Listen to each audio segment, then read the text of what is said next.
Okay, so we're going to write the equation of a perpendicular bisector, the line that contains the points 6, 8, and 2, negative 10. So first things first, we're going to write an equation. Okay?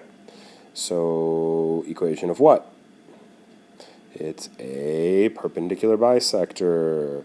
So a perpendicular bisector, what is a perpendicular bisector? It's a line, right? So we're going to write the equation of a line.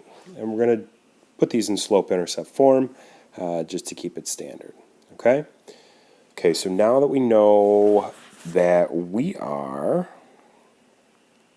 going to find a line, equation of a line. I'm just saving some time here. Perpendicular bisector. So if it's perpendicular and if it bisects, what do we got going on here?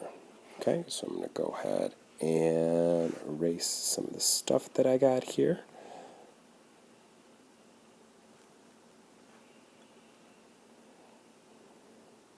Okay, just to kind of clean it up a little bit.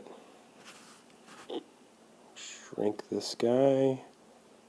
Okay, so now it contains the points 6, 8, and 2, negative 10. And so what we have is we have some line segment, right, that's at about 6, 8, and 2, negative 10, right? So this is approximately our line.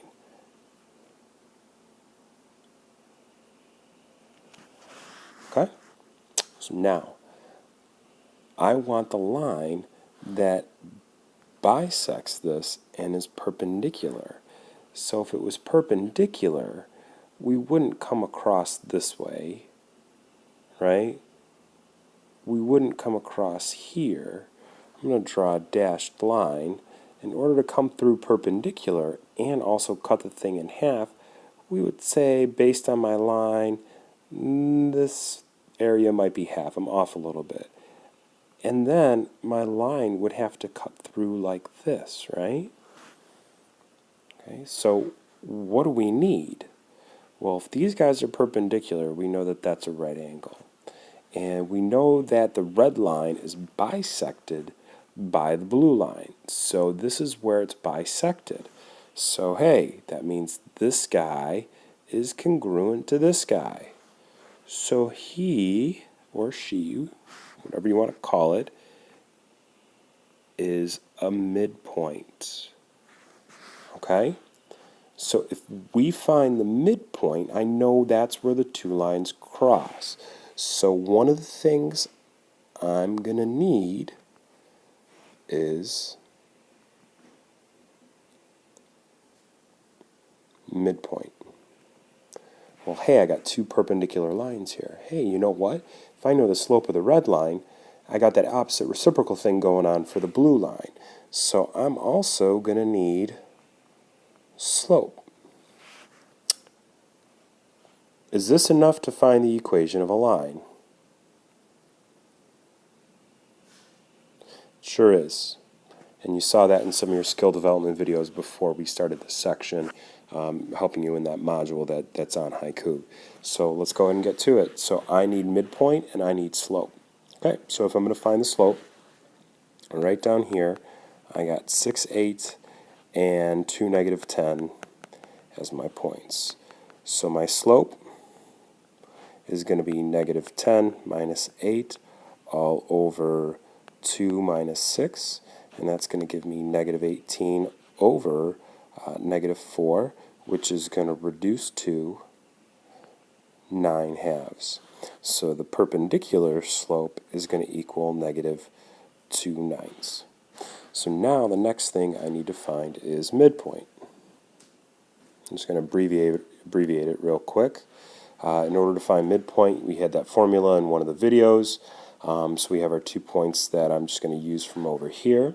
So I have 6 plus 2 divided by 2.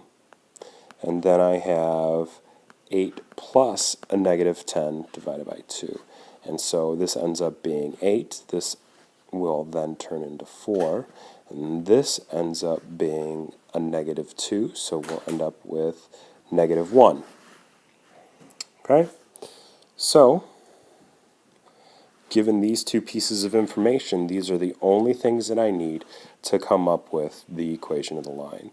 So I'm going to plug in the midpoint, which is on the red line, on both lines. Okay, so it's on the blue line, the one that we were trying to find. So if we look up here, this blue line is what I was looking to find. Okay.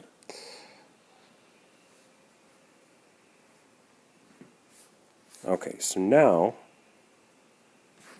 we're going to use our equation. Y is equal to mx plus b, and we're going to use our slope and our point. So I have a y of negative 1. I have a slope of negative 2/9. I have an x value of 4. And I'm going to go ahead and calculate this out. This gives me a negative 8/9 plus b. Okay.